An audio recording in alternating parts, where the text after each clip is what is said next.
Hello friends, good morning. ഇന്ന് നമ്മൾ യൂറോകിഡ്സ് പാലക്കാടിലെ independence day സെലിബ്രേഷൻ്റെ കുറച്ച് വീഡിയോ ക്ലിപ്പിംഗ്സ് ആണ് കാണാൻ പോകുന്നത്.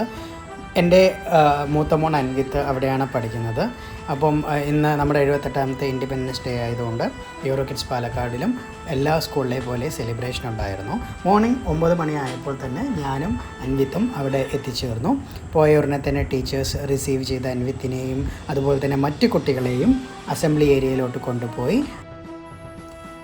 പിന്നീട് പതാക ഉയർത്താൻ വേണ്ടി എല്ലാ കുട്ടികളുടെ കയ്യിലും ഫ്ലവേഴ്സ് എല്ലാം കൊടുത്തു. കുട്ടികളെല്ലാവരും അവിടെ എക്സൈറ്റഡ് ആയിട്ട് വെയിറ്റ് ചെയ്യുന്നുണ്ടായിരുന്നു.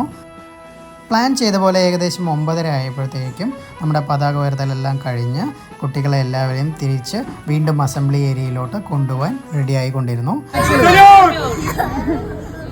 ജയ് ഹിന്ദ്, ജയ് ഹിന്ദ്, ജയ് ഹിന്ദ്, ജയ് ഹിന്ദ്, ജയ് ഹിന്ദ്, ജയ് ഹിന്ദ്.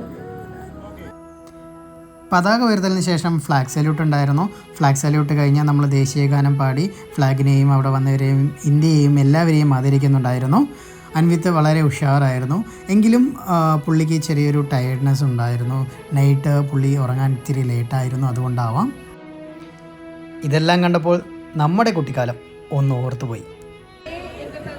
അത് കഴിഞ്ഞ് വീണ്ടും നേരെ അസംബ്ലി ഹാളിലോട്ട് അവിടെ ചെന്ന് നമുക്ക് ചെറിയൊരു വെൽക്കം സ്പീച്ച് ഉണ്ടായിരുന്നു. അതുപോലെ തന്നെ വെൽക്കം സ്പീച്ചിന് ശേഷം ടീച്ചേഴ്സും സ്റ്റാഫ്സും എല്ലാം കൂടി നമുക്ക് ചെറിയൊരു ദേശീയ ഗാനവും അതുപോലെ തന്നെ നമ്മുടെ വന്ദേ മാതരവും എല്ലാ പാട്ടുകളെല്ലാം പാടിക്കൊണ്ട് ഇൻഡിപെൻഡൻസ് ഡേനെ നമ്മൾ ആഘോഷിക്കുകയും ചെയ്തു.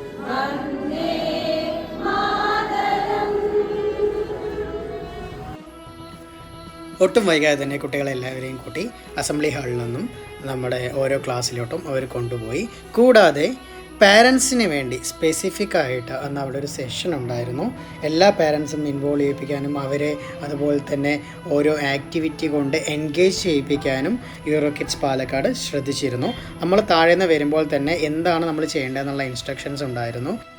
അന്ന് യൂറോകിഡ്സിൽ വന്ന പേരൻസ് ആവട്ടെ ഗ്രാൻഡ് പേരൻസ് ആവട്ടെ എല്ലാവരും അവരുടെ കുട്ടിക്കാലത്തോട്ട് ഒന്ന് തിരിഞ്ഞു നോക്കാൻ പറ്റുന്ന രീതിയിലുള്ള ഇവൻറ്റ്സ്, ക്വസ്റ്റ്യൻസ് അങ്ങനെയായിരുന്നു അന്നത്തെ അവിടുത്തെ സെഷൻ ഉണ്ടായിരുന്നത്. മിക്കവാറും എല്ലാ മീറ്റിങ്ങിലും വൺ സൈഡഡ് ആവുമ്പോൾ ഇവിടെ വന്ന പേരൻസിനെ ഇൻവോൾവ് ചെയ്തുകൊണ്ട് ഇൻട്രാക്റ്റീവ് രീതിയിൽ നമുക്ക് നല്ലൊരു ഇവൻറ്റ് അല്ലെങ്കിൽ നല്ലൊരു കോർഡിനേഷൻ യൂറോകിഡ്സ് ചെയ്തിട്ടുണ്ടായിരുന്നു.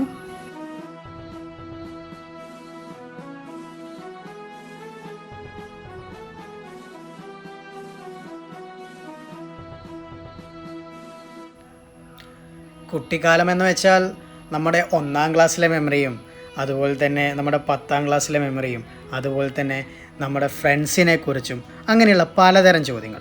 ഇത്തരം ചെറിയ ചെറിയ ആക്ടിവിറ്റീസിലൂടെ നമ്മുടെ കുട്ടികളെ നമ്മൾ എങ്ങനെ നോക്കി കാണണമെന്ന് നമുക്ക് അവിടെ എടുത്ത് പറയുന്നുണ്ടായിരുന്നു. പിന്നീട് അവിടെ സംഭവിച്ചത് എനർജറ്റിക്കായ പാരൻസിൻ്റെ പെർഫോമൻസ് ആയിരുന്നു.